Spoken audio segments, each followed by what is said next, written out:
Let's talk about how I like to do my broadcasting or video recording or streaming. Basically, what cameras do I like to use? Now, when I first started off this channel in June 2021, I was using some 1080p webcams and I tried to use 4K webcams as well. But the quality of them was never really spot on, no matter how much people claim to be a fantastic 4K camera. And even now, so many 4K cameras that are coming out, the OBSBot, all of these ones, the Insta360s, loads of them that come out and say this is a fantastic webcam. They're not as good as a proper camera or even your iPhone as well. So I'm going to just recommend to you that you kind of spend the time to research into what kind of quality footage you want to get. No, I'm not downplaying that using a normal webcam, even the 4K quality ones, is not a bad idea.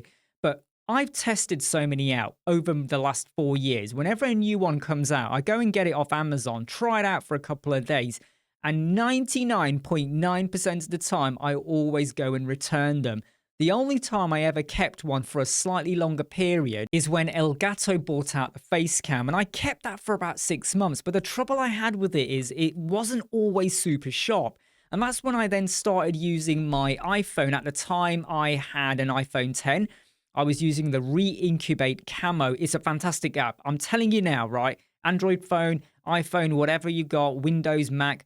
It is super amazing. You just plug it in, you stick your cable in, I've got a USB-C on my 15 Pro now on here, and USB-C, but for the iPhone X, it was a lightning cable. Just feeds into my Mac, and it was sending or transmitting really brilliant 1080p footage. And when they upgraded the software about 2 years ago to handle 4K quality, you had to have an iPhone 11 or above. So then I switched to using my wife's old iPhone 12 iPhone so I could get 4K quality. It's really, really amazing. However, that being said, I did often find that the quality wasn't absolutely pristine, especially with the bokeh effect that I wanted with like a bit of blurriness behind me. If you're going for hardcore 4K, you can't have that background effect. If you have 1080p, even though you've got a 4K camera, and all you got to do is open the app on your machine. You don't have to do anything else. It just starts to feed through. The Re-Incubate Camo app gave me so many settings for brightness, sharpness, contrast, gamma. I mean, loads and loads of stuff. It's really, really good. It even has face tracking built into it. There are other apps out there, by the way. I'm not just promoting Re-Incubate Camo. There are other apps. There's other ways you can stream. There's loads of things you can do. But this was the simplest. You just turn on your phone, turn on the app, and away you go. But because you could only get the bokeh with the 1080p, and I wanted the full 4K quality, and I wanted it to be more crystal clear, because even though the Re-Incubate Camo app is great and it's 4K, it's not proper hardcore 4K. There's always what I notice is just an element, something just slightly missing. And also I wanted 4K in 10-bit. Camera enthusiasts out there, you will appreciate how a lot of devices we use are actually transmitting or broadcasting or recording in 8-bit. You can get 10-bit if you go to what's known as D-Log on the 15 Pro camera, iPhones and above, and other devices. Let me just say, right, you're not going to get the full 10-bit when you connect it over to your computer device. So that's when I upgraded to a Sony ZV-E10 Mark II, because now I could get 10-bit 4K quality, and I'm telling you now, it makes a difference. When I switched to this, a lot of people noticed it in my streams and videos. There was like an upgrade in quality. I still have videos that are coming out over the next, 3 months that have still been done with the iPhone. I like to do so many videos in advance, evergreen videos. So it won't be most likely until February, March 2026 when you'll notice every video is in 4K 10-bit. Why am I going on about video quality? Sound makes a huge difference. I like to use a dynamic microphone, but this video is all about video recording. So you got to have good sound. But even if you have amazing sound, if your video quality is noisy, blurry, pixelated, not quite sharp, the fact that a lot of people are now watching YouTube videos on TV makes a huge difference. I know that if I recorded a video in 1080p, even 720 to an extent, it will look okay on a smartphone. You can get away with it. The minute you move to a laptop, kind of still okay. The minute you move to like a 22, 24-inch monitor, Now you're going to notice it's not so sharp. 49-inch super wide, ultra wide monitor, not good at all. Go to a TV screen and you could potentially lose viewers, subscribers, and people giving a damn about what you record. And I feel like we do have to kind of future-proof ourselves a little bit more.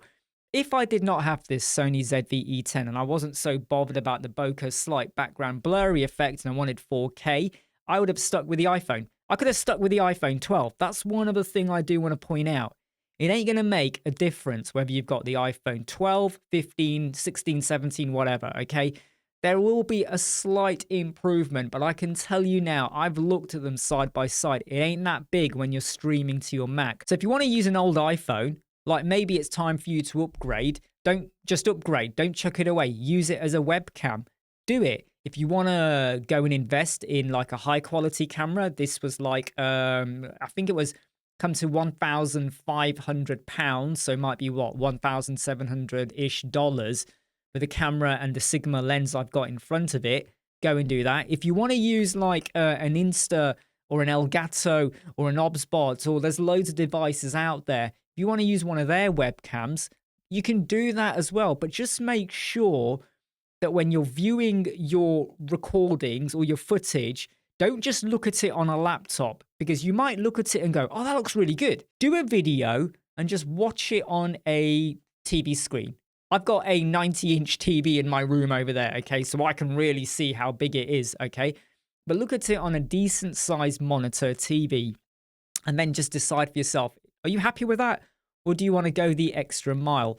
I want to future-proof as much as I can with the quality, but when it comes to video recordings, it ain't that difficult, all right? You set up your webcam, connect it to your device. Don't do wireless streaming, though. I really want to make a point of this. I could use the reincubate camo on this, put it on a tripod somewhere, and have no cable going from the device to my Mac Mini, all right? I could do that. There's other devices out there that also let you do that. But what will happen, and even now it's not absolutely perfect, the lip to video audio sync won't really match very well. You will notice that there's a delay, and the delay can be as bad as literally 1.5 seconds. And then you're going to spend time in your editing fixing it. And the worst thing about that is you'll fix it, and then later on the video, it seems to have adjusted, and now you got to increase or shorten it. And you don't want to be wasting time editing doing that. You want things to be as sync as possible from the get-go. So if you're using any device, make sure you use a cable. I just want to make out that you can use your iPhone. You can use a dedicated camera. You can use a webcam as well. But just make sure you spend the time testing it out. I do have affiliate links in the video description for the Sony ZV. I'm not asking you to go out and buy anything. I just want you to understand how I like to do things. I'm Imran Web Squadron. Like, subscribe, share, and follow, and I'll see you soon.